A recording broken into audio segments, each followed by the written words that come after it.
com avui, però suposo que alguns de vosaltres ja ho sabeu, però aquesta exposició va en un any de retard. Estava planificada per l'any passat, però malauradament, com tothom sap, a l'abril del 20 portàvem un meset confinats a casa com a conseqüència de la pandèmia, d'aquesta pandèmia que malauradament encara la tenim.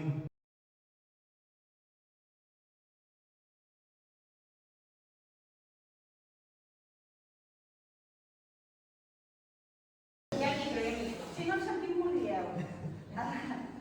Bé, doncs com m'ha explicat, fa un any que havíem de fer aquesta exposició. Hem hagut d'esperar un any pels motius que ja sabeu de la pandèmia.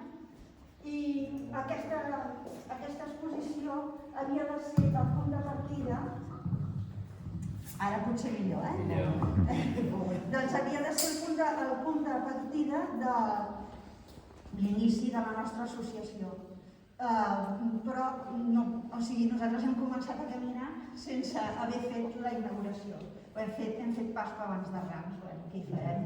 Aleshores, sí, el nom de la nostra associació és un homenatge a aquest edifici que es va construir com una duana, però que mai va arribar a ser una duana, que va estar abandonat durant molts anys sense cap ús públic ni privat, i això era conegut, com vosaltres sabeu, com les casetes, i finalment se li ha donat una utilitat pública, que és la del museu. Aleshores, per tant, és una duana de les arts.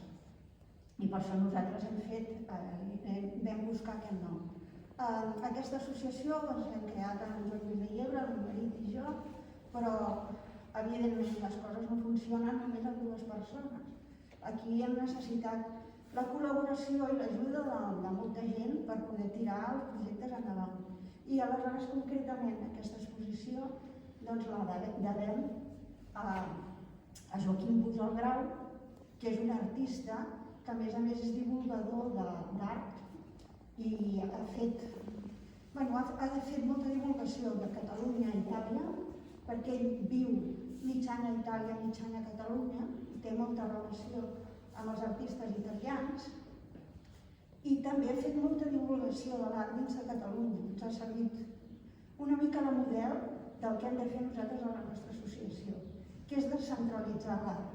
Ell ha fet, durant els anys 90 i fins als 2000, com una mena d'orígens, com el que feu aquí a Ràpita, en un poble del Pallars, que és Salàs de Pallars.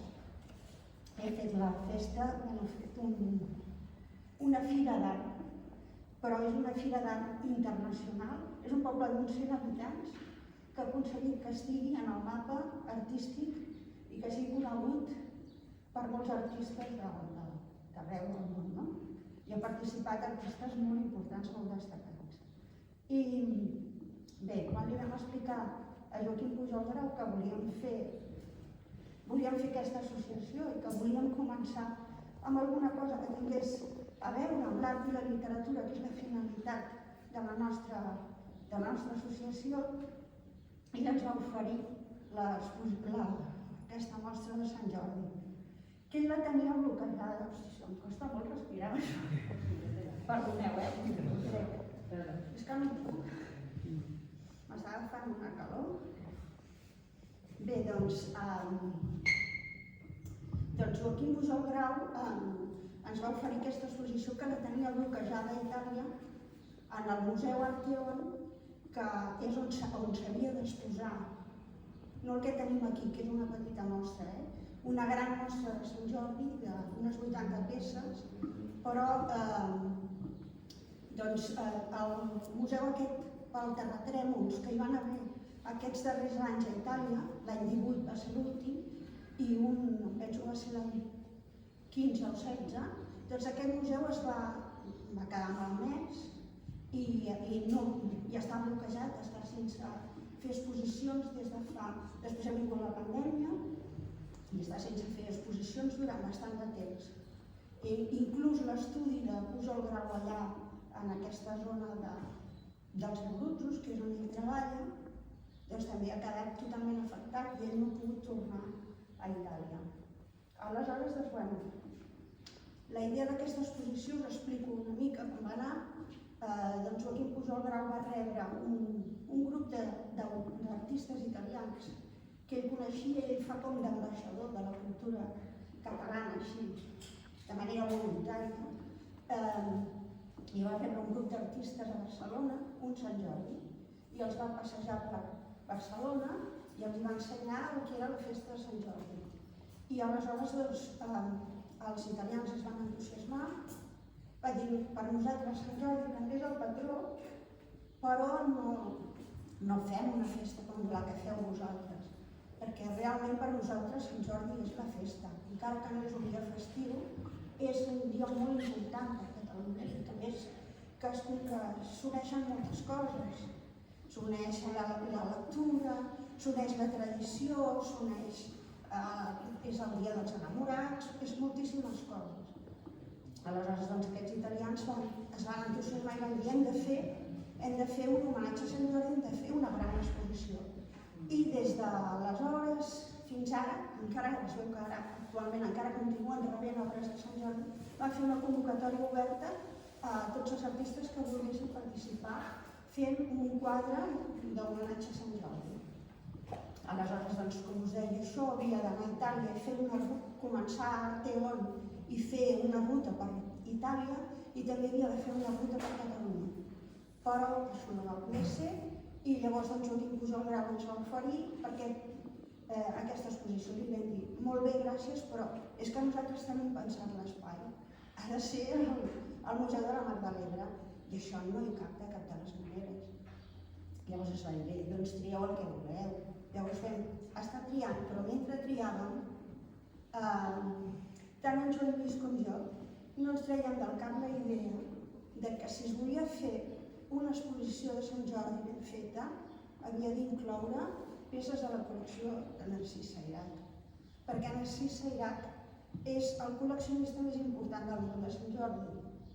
En Joan Lluís coneixia en Narcís Sairat perquè ell també el tema de Sant Jordi és un tema que li ha interessat fa molt de temps i ha fet diverses coses, diverses publicacions, exposicions, etc. I havia treballat amb Narcís Sairat i tenia un record extraordinari de com l'havia ajudat i de tot el fons que tenia a estudiar Narcís Sairat. Jo coneixia molt bé el fons perquè jo he estat treballant a la Biblioteca de Catalunya fins fa just un any, que m'he jubilat, i coneixia molt bé aquest fons de Narcís Sairat, sabia que era un fons que era meravellós. I a més coneixia la filla, perquè vam estar treballant, que ella va fer un llibre i que és una persona encantadora i molt generosa, i li vaig dir, estem preparant l'exposició de Sant Jordi, però necessitem també peces de la col·lecció del teu pare. Ella ho va cedir generosament, a canvi de res. O sigui, tot el que tenim aquí és a canvi de res, només és aportació cultural, o sigui, són com... Bueno, no sé, és tot generositat, no? Que ho agraeixo moltíssim. I aleshores l'Eulàlia va deixar que triéssim el que volguéssim. Vam triar, llavors vam decidir jugar amb el número 3, perquè és un número màgic, i aleshores vam dir, bueno, doncs triem 11 peces italianes, 11 catalanes i 11 de la Narcís Sairat. I així és com ho teníem l'any passat per exposar-ho, per fer-ho. I l'any passat, com que just l'associació es va crear al gener i això s'havia de fer a l'abril, doncs havíem pensat una paret catalans, una italians, una Sairat.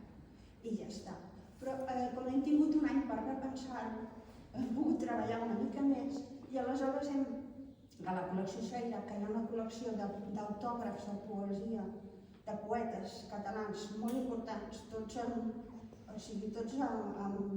premis extraordinaris i tots són autors conegudíssims, doncs vam triar també 11 poemes que es conserven a la Biblioteca de Catalunya. Aquests 11 poemes estan, els autògrafs estan aquí en aquestes vitrines, transcrits els trobareu a les parets, i aleshores continuant jugant amb el número 3 hem anat agrupant les obres de 3 en 3 amb un poema amb el que tenen més o menys a veure. I el recorregut de l'exposició és un recorregut que comença allà i que és com si fos el cas, el nus i el desenllaç. Comença al principi present dels personatges, després el nus, que és el combat de Sant Jordi i el drac, i després el desenllaç, que és allà, és quan Sant Jordi és al final feliç, que Sant Jordi salva la princesa. I l'última part doncs, és el que queda d'aquesta llegenda, que són tots els mites, tot el que hi ha, el que queda al voltant d'això. I abans d'acabar també voldria agrair moltíssim a l'Ajuntament de la Ràpita, perquè des del primer moment els que els vam presentar aquestes exposicions van cedir aquest espai i els agraeixo moltíssim. I també felicitar l'equip del museu, que ens ha sigut de gran ajuda. Evidentment el Joan Lluís i jo no hauríem pogut penjar ni 3 quadres, ells tenen una habilitat impressionant, els hi agraeixo moltíssim i us convido a l'exposició i qualsevol pregunta que tingueu, doncs Lluís i jo estem per respondre-la. Moltes gràcies.